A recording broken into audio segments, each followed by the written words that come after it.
India's number 1 varicose veins hospitals ఐబీసీను సంప్రదించండి. మీ నొప్పి లేని ప్రయాణాన్ని ప్రారంభించండి.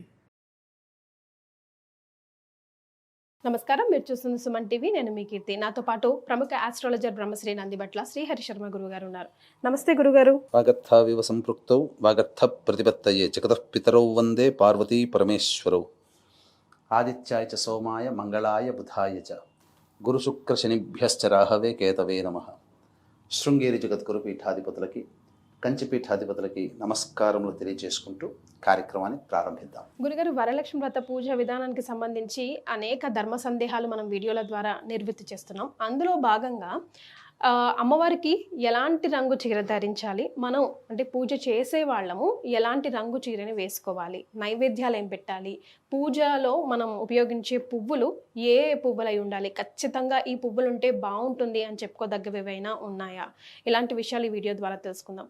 మరొక ప్రశ్న చాలామంది అడుగుతుంది ఏంటంటే గురుగారు, భార్యాభర్తలు కలిసి చేసుకోవాలా? ఎందుకంటే విష్ణుమూర్తి లక్ష్మీమాత కలిపి మనం పూజ చేసుకోవాలంటున్నాం కదా, మరొకవేళ భార్య భర్తలు ఇద్దరు కలిసి ఖచ్చితంగా కూర్చోవాల్సిందే నా పూజలో అని. మీరు అడిగినటువంటి దాంట్లో చాలామందికి సందేహం అమ్మా, అంటే ఏ రంగు వస్త్రం ధరించాలి ఇలా అని చెప్పి అడుగుతూ ఉంటుంటారు. అసలు ఇందులో నిజంగా లాజిక్ ఉందా గురుగారు? ఏ రంగు వస్త్రం ధరించాలి, అమ్మవారికి ఏ రంగు వస్త్రం వేయాలి అని? ఇప్పుడు మీకు ఏదైనా కానీ దేవతా ఉపాసన అనేది ఎవరైనా దగ్గర మంత్రం తీసుకొని చేసేటప్పుడు అమ్మవారికి కొన్ని వస్త్రములు రంగులు, అంటే ఎరుపు రంగు వస్త్రము, ఆకుపచ్చ రంగు వస్త్రము, నీలి రంగు వస్త్రము, నలుపు రంగు వస్త్రములు ధరించి పూజ చేయాలి. ఆ రకంగా తిలకం పెట్టుకోవాలి. నల్లది కూడా ఆ రకమైనటువంటి పుష్పాలతో పూజ చేయాలి. ఆ రకమైనటువంటి అక్షితలతో పూజ చేయాలని చెప్పి మనకు శాస్త్రంలో ఉంది. శాస్త్రం కాదమ్మా, ఉపాసన క్రమంలో ఉంది. ఇప్పుడు మీకు నవగ్రహాలు చూసుకున్నారనుకోండి, నవగ్రహాలకి ఏ రంగులు ఉంటాయో ఆ రంగు అక్షితలతో పూజ చేసేటువంటి వాళ్ళు పూర్వకాలంలో. అంతేకాకుండా మీరు ఒక్కసారి గమనించండి, అయ్యప్ప స్వామి దీక్ష తీసుకుంటారు, నలుపు రంగు వస్త్రాలు ధరిస్తారు కదా, అమ్మవారి మాల వేసుకుంటారు ఎరుపు రంగు వస్త్రాలు, ఈశ్వరుడి మాల వేసుకుంటారు గంధం కలర్ వేసుకుంటారు, వెంకటేశ్వర స్వామి మాల అనుకుంటుంటారు పసుపు రంగు కలర్లో ఉన్నటువంటి వస్త్రాలు ఇలా. సో కాబట్టి అయితే ఈ మధ్య కాలంలో కొంతమంది ఏంటంటే ఈ రంగు వస్త్రాలు ధరిస్తే అని ఎక్కడైనా శాస్త్రంలో ఉందా, ఈ రంగు గాజులు పెట్టుకోవాలా అని ఆక్షేపణ చేస్తుంటారు. వాస్తవానికైతే వాళ్ళకి తెలుసు, చెప్పేటువంటి వాళ్ళకి కూడా తెలుసు, వాళ్ళు ఉపాసన చేసుకునేటప్పుడు అమ్మవారికి ఇష్టమైన రంగుదే వేసుకుంటారు, ఆసనంగా కూడా ఇష్టమైన రంగు ఆసనం వేసుకునే చేసుకుంటారు. కాబట్టి ఖచ్చితంగా అమ్మవారికి ప్రీతికరమైనటువంటివి, శుభకరమైనటువంటివి ఎరుపు రంగు, ఆకుపచ్చ రంగు, పసుపు రంగు, ఈ మూడిట్లో ఏదైనా కానీ ధరించవచ్చు. గాజుల విషయంలోకి వచ్చేసరికి మట్టి గాజులు వేసుకోవాలి, అంతే తప్ప ప్లాస్టిక్ అని ఏ రంగైనా వేసుకోవచ్చు. ఇప్పుడు చెప్పినటువంటి రంగుల్లో శుభమైనటువంటివి వేసుకోవచ్చు. ఇక పూజ చేసేటప్పుడు భార్యాభర్తలు కలిసి చేయాలా? శాస్త్ర ప్రకారము మనకు చెప్పబడి ఉన్నటువంటిది, ఇద్దరు కలిసి కూర్చొని చేయగలిగే అవకాశం ఉంటే ఇద్దరు కలిసి కూర్చొని పూజ చేయండి. ఎప్పటి వరకు? గణపతి పూజ వరకు. తర్వాత లక్ష్మీ పూజ ఆడవాళ్ళుగా చేసుకోవచ్చు, తప్పులేదు. సంకల్పం వరకు భార్యాభర్తలు కలిసి ఉండి చేసుకోవచ్చు. తోరంకి ఎవరి చేత కట్టించుకోవాలి గురుగారు? ముఖ్యంగా ఎవరినైతే మనం ముత్తైదును పిలిపిస్తామో, ఈ తోర పూజ చేసిన తర్వాత అందరిలో వచ్చినటువంటి వాళ్ళలో పెద్ద ముత్తైదుని పిలిపించుకొని, లేదా ఇంటి పురోహితుల వారినైనా లేదా భర్తతోనైనా కానీ చక్కగా తోరం కట్టించుకోవచ్చు. అత్తగారు ఉంటే అత్తగారు, తల్లిగారు ఉంటే తల్లిగారు, ఈ విధంగా వారితో కట్టించుకోవచ్చు. చాలామంది చేసే మిస్టేక్ ఏంటంటే ఆడవాళ్ళకి ఎడమ చెయ్యి, మగవాళ్ళకి కుడి చెయ్యి కడుతుంటారు. కానీ తోర గ్రంథి పూజ చేసిన తర్వాత తోరము కట్టేటప్పుడు మాత్రం ఖచ్చితంగా దక్షిణ హస్తే అని చెప్పబడి ఉంది. అంటే ఖచ్చితంగా కుడి చేతికే కట్టుకోవాలి. ఆ తోర గ్రంథి పూజ చేసిన తర్వాత కట్టినటువంటి తోరమును మరుసటి శనివారం రోజున ఉద్వాసన అమ్మవారికి చెబుతాం కదా, అప్పటి వరకు ఉంచుకోవాలి. 16 ముళ్ళు వేస్తాం కదా? కాదమ్మా, 9 ముళ్ళమ్మ. నవగ్రంథులు, నవనాడులకి మన యొక్క శాస్త్రంలో 9వ నెంబర్కి చాలా ప్రత్యేకమైనటువంటిది లైఫ్ నెంబర్ అని అంటుంటారు, జీవ సంఖ్య. కాబట్టే జీవముని సూచించేది 9వ సంఖ్య కాబట్టి 9 ముడులు వేస్తారు. నవనాడులు, నవరంధ్రాలు అని అంటుంటారు కదా. కాబట్టి అన్నీ కూడాను పవిత్రమవుతాయి, నవనాడులు కూడా ప్రచోదనమై శక్తివంతమవుతాయి తోరగ్రంథి పూజ చేయడం ద్వారా అని చెప్పే ఉద్దేశంతో తోరగ్రంథి పూజ చేస్తారు. గురుగారు, మరి అప్పుడు తీసిన తర్వాత ఆ దారాన్ని కానీ తోరంగిని కానీ ఎక్కడ వేయాలండి? అది ఎవరూ తొక్కనటువంటి ప్రదేశంలో అనగా చెట్లు పొదల్లో ఆ విధంగా వేయవచ్చు, నిర్మాల్యాల కింద వేయవచ్చు. అది ఆ విధంగా చేయాలి. గురుగారు, మరి ఆ రోజు ముఖ్యంగా అమ్మవారికి ఎలాంటి నైవేద్యం అర్పించాలి, అలాగే ఎలాంటి పూలతో పూజించాలి? ముఖ్యంగా చాలామంది చేసేటువంటి కామన్ మిస్టేక్స్ నేను తెలియజేస్తానమ్మా. ఆ కామన్ మిస్టేక్స్ ఏంటనంటే గణపతి పూజ అనేటువంటిది చేయకుండా వ్రతకల్పం పుస్తకం బయట దొరికేటువంటిది కొనుక్కొని డైరెక్ట్గా పూజ చేస్తారు. గణపతి యొక్క అనుగ్రహం కలగదు. కాబట్టి వినాయక వ్రతకల్పం ముందు పెట్టుకొని ఆ వినాయక వ్రతకల్పం ప్రకారం గణపతి పూజ చేసుకొని తదనంతరం లక్ష్మీ పూజ చేయాలి, వరలక్ష్మి వ్రతం చేయాలి. ఇందులో కూడా ఒక చిన్న మిస్టేక్ ఏం చేస్తున్నారనంటే విష్ణువుని పూజించకుండా లక్ష్మిని డైరెక్ట్గా పూజిస్తున్నారు. కాబట్టి విష్ణు సహస్రనామం కానీ, విష్ణు అష్టోత్తరం కానీ, లేదా విష్ణు ధ్యాన శ్లోకమైనటువంటి శాంతాకారం భుజగశయనం అనేది ఉంది కదా, ఆ శ్లోకాన్నైనా ఒక్కసారి నమస్కారం చేసుకొని అక్షితలు మరియు తులసి దళంలో ఆ కలశం మీద వేసి తదనంతరం లక్ష్మి యొక్క పూజ చేసుకుంటే మంచిది.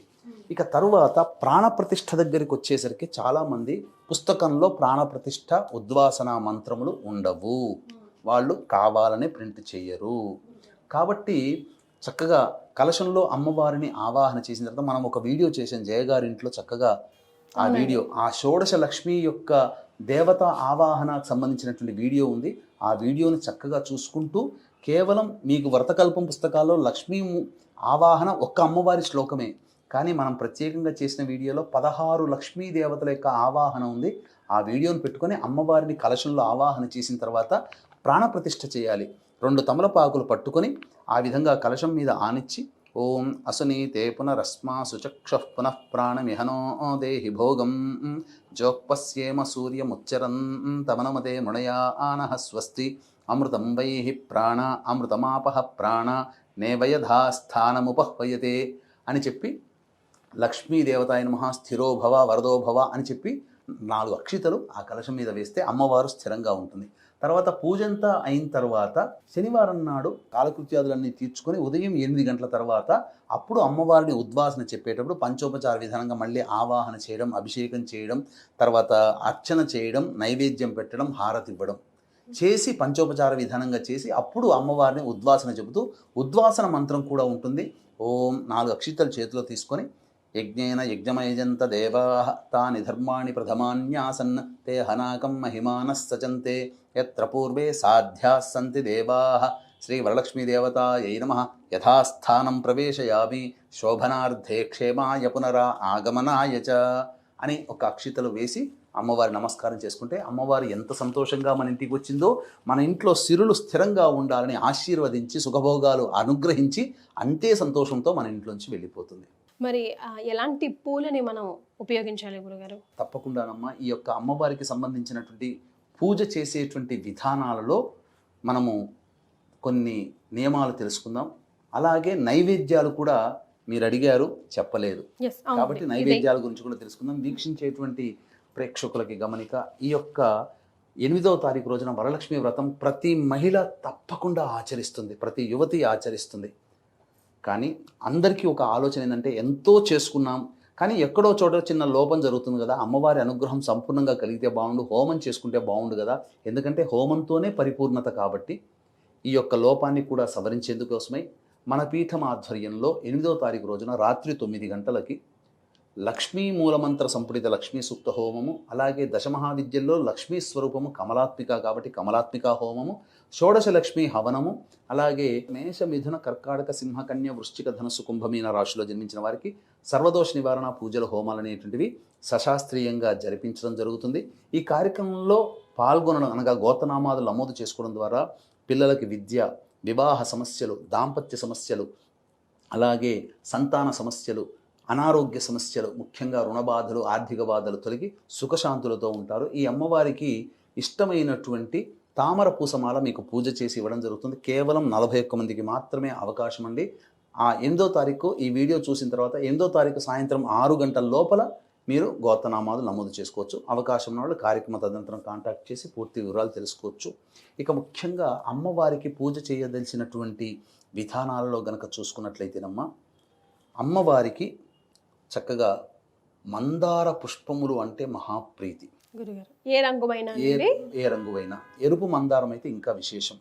తర్వాత తామర పుష్పములు మహాప్రీతి, కలవ పుష్పములు, కలవ పూలు, అవి కూడా ప్రీతి. తరువాత కరవీర పుష్పములు అంటే గన్నేరు పూలు, ఇవి చాలా విశేషం. తరువాత మల్లెపూలు, ఈ అమ్మవారికి ఈ 5 రకాల పుష్పాలతో, చామంతి పూలు, ఈ రకాలైనటువంటి పుష్పాలతో గనక అమ్మవారికి పూజ చేసినా, అర్చన చేసినా, దండ వేసినా చాలా విశేషం. కాబట్టి చాలామంది తెలిసి తెలియక పూలల్లో విధంగా నీలిరంగు పుష్పాలు, బ్లూ కలర్ పుష్పాలు వాడతారు. అస్సలు వాడకూడదమ్మా.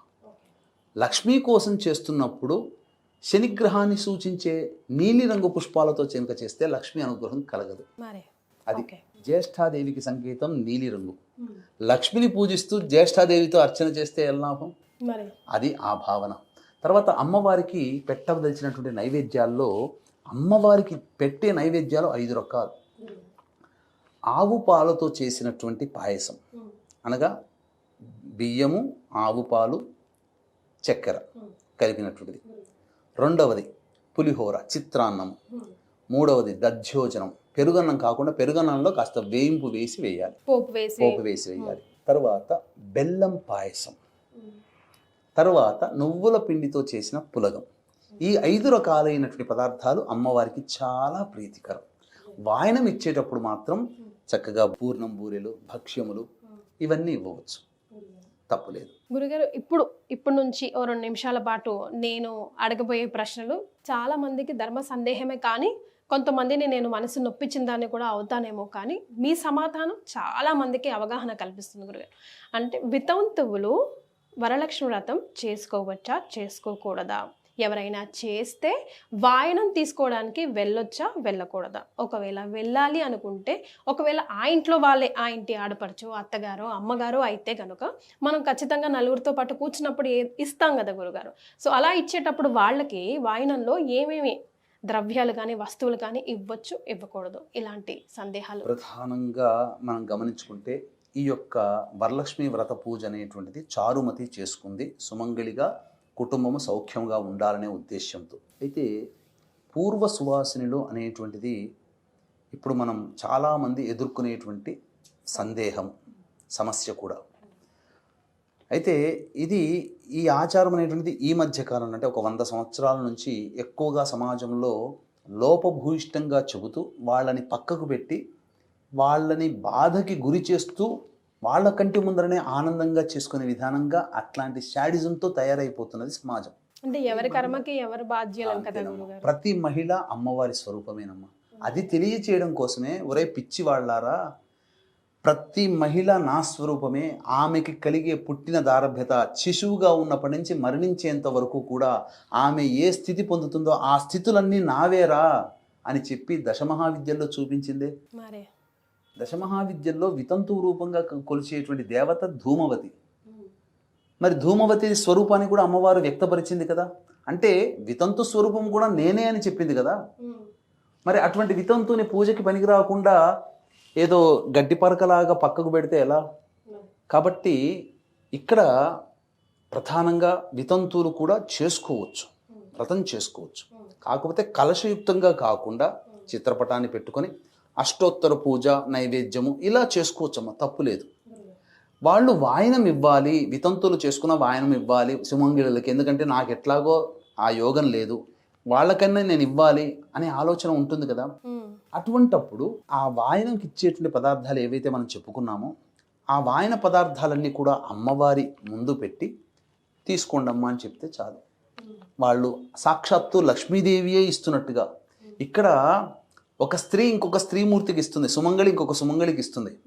కానీ వితంతులకి కలిగినటువంటి అదృష్టం ఏంటంటే, లక్ష్మి ఏ మంటపం దగ్గర అయితే పూజ చేసుకుంటుందో వితంతువు, ఆ అమ్మవారి దగ్గర పెట్టిన తర్వాత అమ్మవారి దగ్గర నుంచే తీసుకోండమ్మా అని చెప్తుంది. అమ్మవారి దగ్గర నుంచే తీసుకుంటున్నారు. ఎంత సౌభాగ్యం అది. తన నిండు పూజ చేసుకొని తర్వాత వితంతువుకి ఇవ్వవచ్చునా అని కూడా మీరు అడిగారు.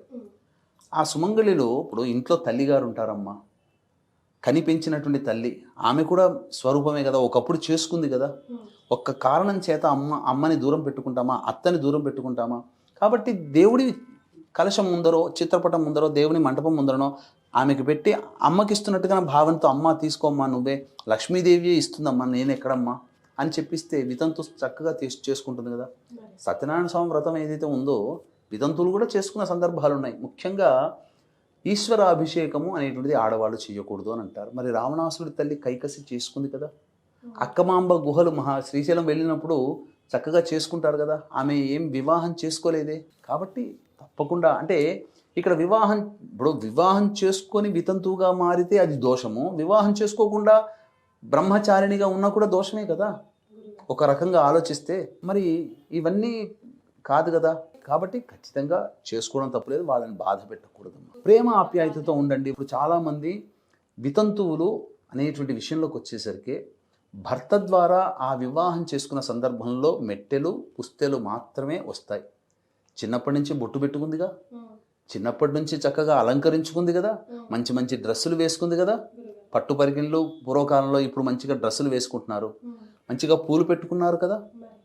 మరి ఇవన్నీ భర్త పోయిన తర్వాత ఎందుకు అని అంటే ఒకటే ఒక కారణం అమ్మా, వితంతువు మీద మళ్ళీ మిగతా వాళ్ళకి కొన్ని ప్రకోపాలు పెరుగుతాయనే ఉద్దేశంతో ఆ వితంతువు భర్తహీనంగా ఉంటారు. కాబట్టి ఎదుటి వాళ్ళు ఎవరైనా ప్రలోభ పెడతారేమో, తాను ప్రలోభపడుతుందనే ఉద్దేశంతో స్త్రీకి అందంగా కనిపించేటువంటి అన్ని రకాల అలంకరణలన్నీ కూడా స్త్రీకి దూరం చేయడం జరిగింది. అంతే తప్ప తన స్వయ నిర్ణయం అది.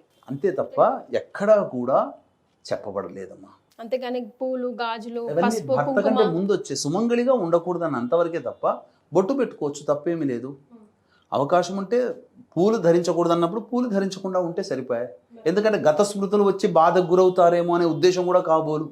అలంకరించుకునే నా భర్త ఉంటే ఇవన్నీ పెట్టుకున్నాను, ఇప్పుడు ఎవరి కోసం అంటే పూర్వకాలంలో భర్త ఉన్నంత వరకే పాతివ్రత్యం అనేది చాలా గొప్పగా పాటించేవాళ్ళు. భర్త తదనంతరం కూడా పాతివ్రత్యాన్ని పాటించారు. నా భర్తే లేనప్పుడు ఇవన్నీ ఎందుకు నాకు, ఎవరి కోసం ఇదంతా అని చెప్పే కదా ఆ కాలం అని ఆలోచించేది. ఇప్పుడంతా కూడా సమాజం మారిపోయింది.